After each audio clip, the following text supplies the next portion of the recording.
महावीर का दर्शन, महावीर का चिंतन, महावीर की सोच कि पूरा छोड़ दे, तन के कपड़े भी छोड़ दे, यहां बिठाने की बात तो छोड़। महावीर कहते हैं कि सिद्धालय तेरा इंतजार कर रहा है, ये परिग्रह छोड़, मोक्ष तेरा इंतजार कर रहा है। और अभी तू जिस पैसे को जोड़ता है, जा पहले मोक्ष में जाकर रह, सारी दुनिया अपनी झोली तेरे सामने फैला देगी। क्या कौन कहता है कि परिग्रह का सम्मान है? परिग्रह का कोई सम्मान करता है? सम्मान तो अपरिग्रह का। आज तेरी जिंदगी में 1 लाख अपरिग्रह की भावना जगी, उस अपरिग्रह ने तुझे माला पहनवा दी। ध्यान रख, एक साधु था, उसके साथ एक नया सन्यासी बन गया जोगी। एक दिन कमरे में बैठकर नोट गिन रहा है, दान दक्षिणा ली 11,000, 20,000, 25,000।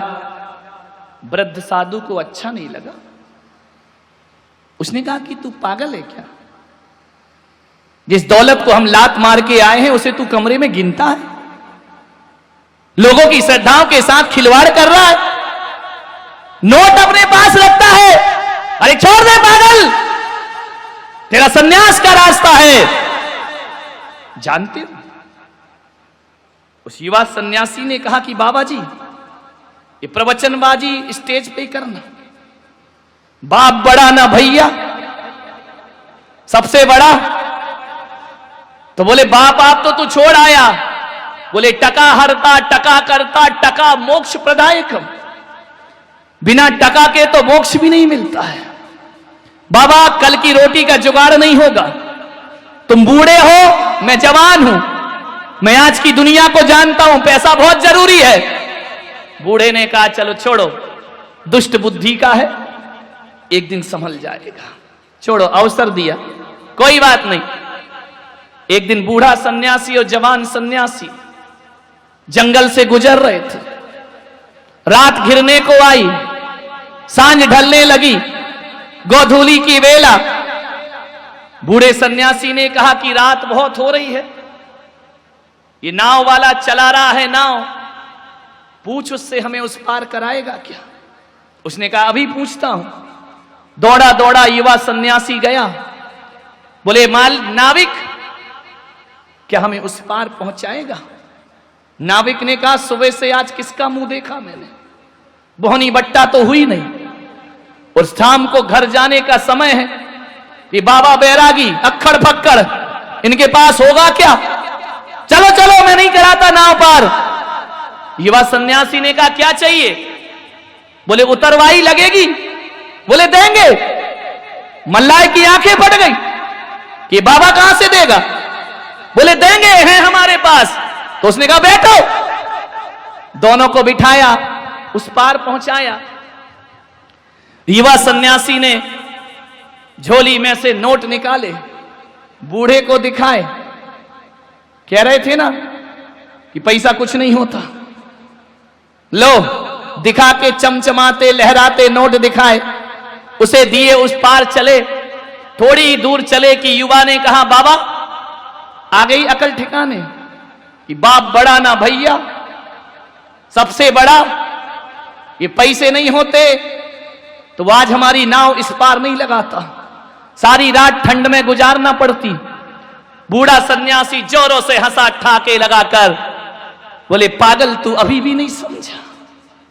बोले इसमें क्या समझना, तुम्हारी बात मान लेता, पैसा नहीं रखता, इस पार नाव कैसे आती? बूढ़े ने कहा अभी भी नहीं समझा, कैसा बावला हुआ है तू? बोले क्या मतलब? बोले जो 20 रुपए तूने उसे दिए हैं, यदि 20 रुपए दबा के रखता तो नाव पार कभी ना होती, 20 रुपए छोड़ दिए इसलिए तेरी नाव इस पार आई। एक बात ध्यान रख, रुपयों को रखने से नैया पार नहीं हुई, बल्कि रुपयों को गांठ में निकाल कर त्याग करने से नाव पार हुई। अरे पागल, पूरे फेंक दे, नदी की क्या बात, संसार से भी पार हो जाएगा। ध्यान रखिए, कौन पार? ध्यान रखिए, जो सिक्का, जो राशि चलन से बाहर हो जाती है, वह लोगों को भुखमरी, बेरोजगारी और फुटपाथ पर सोने को मजबूर किया करती है। और इसका जिम्मेदार यदि कोई होता है तो वो धनपति होता है, जो पैसा जोड़ जोड़ करके मर जाया करता है। ध्यान रखिए, यदि हर धनपति अपना पैसा स्टॉक करना बंद कर दे तो भारत से बेरोजगारी रातों रात खत्म हो जाएगी। ध्यान रखें, जोड़ जोड़ के नेताओं ने विदेश में रख रखा है, धनपतियों ने घरों में जम कर रखा है। रुकेगा, गरीबी बढ़ेगी, भुखमरी बढ़ेगी, बेरोजगारी बढ़ेगी। इसलिए महावीर बड़े गहरे दार्शनिक हुए। महावीर जैसा वैज्ञानिक कोई ना हुआ। उन्होंने कहा कि नहीं, हत्यारा तो एक को मारेगा, लेकिन गड़ा के रखने वाला हजारों लोगों की मौत में कारण बनता है, सैकड़ों की मौत में कारण बनता है। इसलिए परिग्रह सबसे बड़ा पाप हुआ, सबसे बड़ा पाप है परिग्रह। एक चोर कितने घर की चोरी करेगा? एक घर की, दो घर की, बैंक लूटेगा, लेकिन तुमने 1 रुपया गड़ा रखा है तो 125 करोड़ की अरमानों को दफन कर दिया है। तो सबसे बड़ा पाप ही। एक सेठ था, बड़ा कंजूस, मक्खी चूस, कभी दान पुण्य नहीं करता। एक दिन वो मेरी सभा में आके बैठ गया। कहां बैठा? कंजूसों की जगह तो गेट के पास ही होती है, जूते चप्पल रखे, वहां आके बैठ गए। करोड़ों रुपए, अरबों कमाए, सारा मोहल्ला गाली देता कि खट कंजूस। महाराज है तो बड़ा था, पैसे वाला, लेकिन जिगर और गुर्दा इतना सा है। हर आदमी का गुर्दा इतना ही होता है, ज्यादा थोड़ी होता है। दिल बड़ा नहीं है, पैसा नहीं निकलता इससे। पूजा करता था, भक्ति करता था, दान नहीं करता था, पीछे बैठा। एक दिन मेरे प्रवचन सुन लिए, ना जाने उस पागल को क्या सूझी, छाती पे पत्थर रख के लोगों ने उंगली कर दी कि हाँ हाँ हाँ हाँ, चढ़ा दिया। अब सेठ जी तो फंस गए बुरी तरह। ले ली 1 लाख की बोली, और जैसे ही उसकी बोली हुई कि संचालक ने तोड़ दी कि मुर्गा ज्यादा नहीं फंसेगा, इसको निपटाओ पहले। ये जिंदगी में पहली बार लाख मुख से निकला है, नहीं तो ये तो खाक ही खाक वाला है। बोले देख 2-3। पूरे पंडाल ने इतनी जोर से तालियां बजाई, इतनी जोर से जैसे तीर्थंकर का जन्म हो गया हो। इतने खुश हुए, बहुत तालियां बजी। बोला रे भाई आइए, सेठ जी आइए। स्टेज पे आए, माला पहनाई। उसने कहा महाराज 1 मिनट माइक दोगे? मैंने कहा दूंगा। बोले आपसे शिकायत है। मैंने कहा करो, परवाह नहीं। बोले महाराज ये बोली मैंने ली नहीं है, मैं तो ये देख रहा था कि तुम्हारी सभा में भी गरीब और अमीर का भेद रहता है। मैं 8 दिन से प्रवचन में आ रहा हूं, किसी ने मेरी तरफ पलट के नहीं देखा। किसी ने ये नहीं कहा कि सेठ जी वहां क्यों बैठे हो।